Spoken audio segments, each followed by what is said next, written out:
All right, today we are diving into a story that, on the surface, makes absolutely no sense. It's a paradox at the very heart of the digital world. We're talking about Bitcoin, of course, but seen through a radical new lens of what power really means. So, let me ask you something. If you saw an asset, any asset, and its price had just tanked by almost 50%, you'd expect people to be running for the exits, right? But what if I told you that instead, governments and some of the world's biggest institutions are actually buying it up, quietly stockpiling it? So what on earth is going on here? And this, right here, is the paradox we need to unravel. On one hand, you've got the market price. It looks bad, right? Down 46%. But on the other hand, something called strategic adoption is going in the complete opposite direction. It's skyrocketing. We're talking nations, sovereign wealth funds, public companies. They're all getting in. It's a puzzle that, honestly, conventional thinking just can't solve. And to be really clear, we're not just talking about some weird market dip or random fluctuation. This is a genuine puzzle. The actions of some of the biggest, most powerful players in the world are directly contradicting what the price charts are screaming at us. You know, academics and experts usually look at Bitcoin through one of four lenses. There's the monetary lens, is it money? The financial lens, is it a good investment? The environmental one, which sees the energy cost, and the security lens, which looks at the code. But here's the kicker, every single one of them has the same massive blind spot. Not one of these established ways of thinking ever predicted that governments would start treating Bitcoin like a strategic national resource. So, to solve this puzzle, we clearly need a new lens, a new way of seeing things. And the clue, well, it comes from a pretty unexpected place, a 2023 thesis out of MIT written by U.S. Space Force Major Jason Lowery. And it proposes a completely radical way to understand what Bitcoin actually is. And this is it. This is the core claim that changes everything. Lowery argues that we've all been looking at Bitcoin completely wrong. It isn't just about money or being an investment. He calls it a cyber power projection tactic. In other words, a way to use physical power and exert real influence in the digital world. It's a huge idea. Now, to really get what he means, you have to understand this distinction he makes between two types of power. First, there's abstract power. This is based on trust, on agreements. Think about your bank account balance. It's really just a number in a database. Someone with the right authority can change it or freeze it with a keystroke. Then there's real power. This is based on physics. Think of a military force or a power grid. You can't just wish it away. You have to physically overcome it. And here is the really wild part. Until Bitcoin came along, the entire digital world, I mean all of it, all our data, our social media, our online banking, it all ran exclusively on abstract power.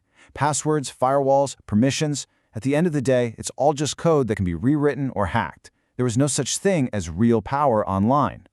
Until now. So how does Bitcoin pull this off? How does it create this real power? Well, the answer is in its engine room, its core mechanism, something called proof of work. It essentially builds a fortress made of pure energy. Lowery has this awesome name for it, the Electro Cyberdome. Just picture it, a giant, invisible shield made of raw energy that surrounds the Bitcoin ledger.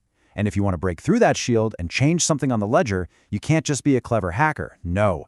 You have to launch a massive physical operation to try and overpower the energy use of the entire global network.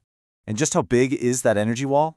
Well, as of early 2026, the estimated cost to even try to attack the Bitcoin network is over 20 times $billion a year. That's just for the electricity and hardware. It's a cost so high it makes a hostile takeover practically impossible for almost anyone on the planet. That is real power. Now, this is totally different from the other major security model you hear about, called proof of stake. In that system, security comes from locking up a bunch of money as collateral. It's a financial defense. But with proof of work, the defense is physics. It's energy. And Lowery argues that this distinction is everything. One is real physical power, and the other is just another form of abstract power.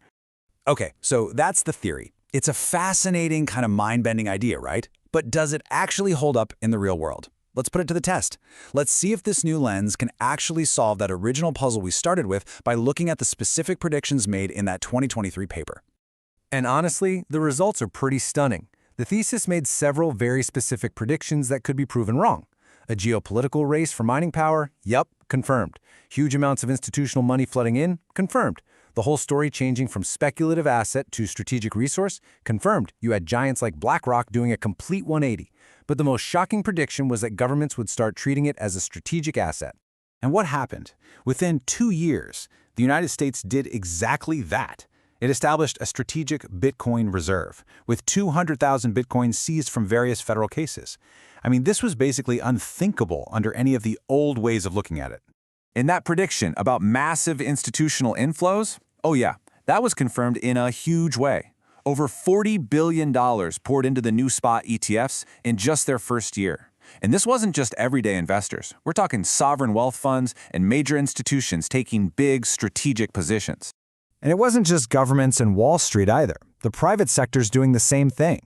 Right now, over 145 publicly traded companies hold more than 1.1 million Bitcoin on their balance sheets. They're adopting the exact same strategic view.